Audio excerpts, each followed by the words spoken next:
नमस्कार दोस्तों, आपका स्वागत है शेयर बाजार इनसाइड चैनल पर। चलिए आज के अपडेट की शुरुआत कर लेते हैं। सबसे पहले बात करूं तो कैप्लिन पॉइंट को लेबोरेटरीज का क्वार्टर वन का रिजल्ट आ चुका है। कंपनी की सेल्स की देखें पिछले साल क्वार्टर वन में 459 करोड़ रुपीस थी, जो इस साल क्वार्टर वन में हो चुकी है 510 करोड़ रुपीस। यानी कि कंपनी की सेल्स में ईयर ऑन ईयर बेस पर 11% की तेजी रही है। एंड क्वार्टरली बेस पर बात करूँ तो कंपनी की सेल्स में 1.59% की तेजी रही है। कंपनी के नेट प्रॉफिट की बात करूँ तो कंपनी का नेट प्रॉफिट पिछले साल क्वार्टर वन में था 125 करोड़ रुपीस, जो इस साल क्वार्टर वन में हो चुका है 151 करोड़ रुपीस। यानी कि कंपनी के नेट प्रॉफिट में 20.80% की अच्छी तेजी रही है ईयर ऑन ईयर बेस पर। एंड क्वार्टरली बेस पर कंपनी के नेट प्रॉफिट में करीब 4.14% की तेज़ी रही है। यानी कि कंपनी का रिजल्ट तो ठीक ठाक रहा, इतना ज़्यादा इम्पैक्ट नहीं हुआ है। और यह कंपनी फार्मास्यूटिकल के सेक्टर से जुड़ी हुई है, आप सबको पता ही होगा। और फार्मा सेक्टर अभी के लिए थोड़ा अनसर्टेनिटी के माहौल में है, क्योंकि अमेरिका से यहाँ से ये कंपनी बिजनेस करती है, नॉर्थ अमेरिका से। फिर भी कंपनी ने अच्छा रिजल्ट दिखाया है, इसी वजह से कंपनी के स्टॉक प्राइस में आज करीब 3% के राउंड की तेज़ी भी रही है। नेक्स्ट बात करूँ बॉश लिमिटेड, इनका भी क्वार्टर वन का रिजल्ट आ चुका है। कंपनी की सेल्स देखें तो पिछले साल क्वार्टर वन में थी 4,317 करोड़ रुपीस, जो इस साल क्वार्टर वन में हो चुकी है 4,789 करोड़ रुपीस। यानी कि ईयर ऑन ईयर बेस पर कंपनी की सेल्स में करीब 11% के राउंड की तेजी रही है।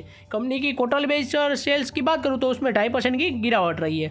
कंपनी का नेट प्रॉफिट की बात करूँ तो कंपनी का नेट प्रॉफिट पिछले साल क्वार्टर वन में था 466 करोड़ रुपीस, जो इस साल क्वार्टर वन में हो चुका है 556 करोड़ रुपीस। यानी कि कंपनी के नेट प्रॉफिट में भी करीब 19.31% की तेजी रही है। क्वार्टर ऑन क्वार्टर बेस पर बात करूँ तो कंपनी के नेट प्रॉफिट में 0.36% की ही तेजी रही है। टोटल नेट प्रॉफिट 1115 करोड़ था, मगर 556 करोड़ रुपीस एक्सेप्शनल आइटम से आए थे। इस वजह से मैंने इसको बात करके यहाँ पर आपको टोटल जो एक्चुअल में नंबर आता है 556 करोड़ रुपीस, यानी कि कंपनी का नेट प्रॉफिट जो कमाया हुआ असली बिजनेस है वो 556 करोड़ है। उसी के हिसाब से मैंने आपको यहाँ पर कैलकुलेशन करके दी हुई है। यानी कि एक्चुअल नेट प्रॉफिट सिर्फ इतना ही है, टोटल नेट प्रॉफिट को नहीं गिना जाएगा।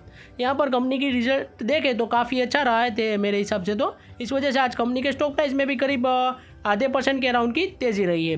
नेक्स्ट बात करूँ एमके और फार्मा, इनका भी क्वार्टर वन का रिजल्ट आ चुका है।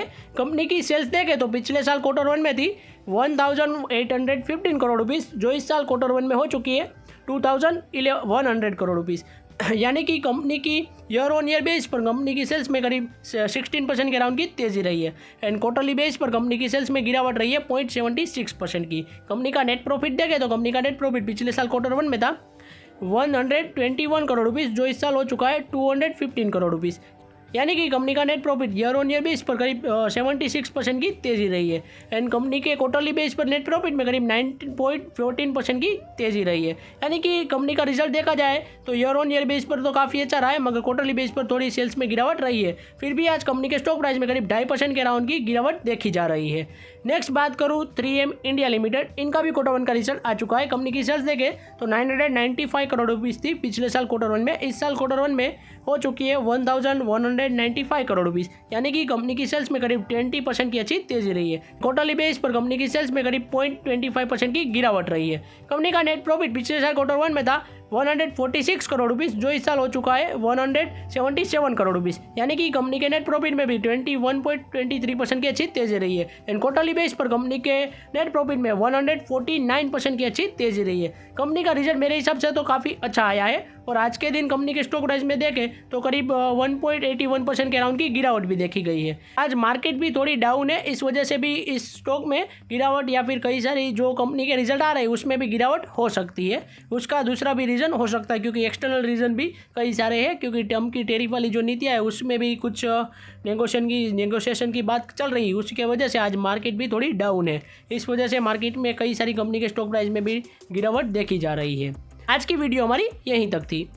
ऐसे ही वीडियोस देखने के लिए हमारे चैनल को सब्सक्राइब कीजिए और बेल आइकन को ऑन करना मत भूलिएगा। Thanks for watching.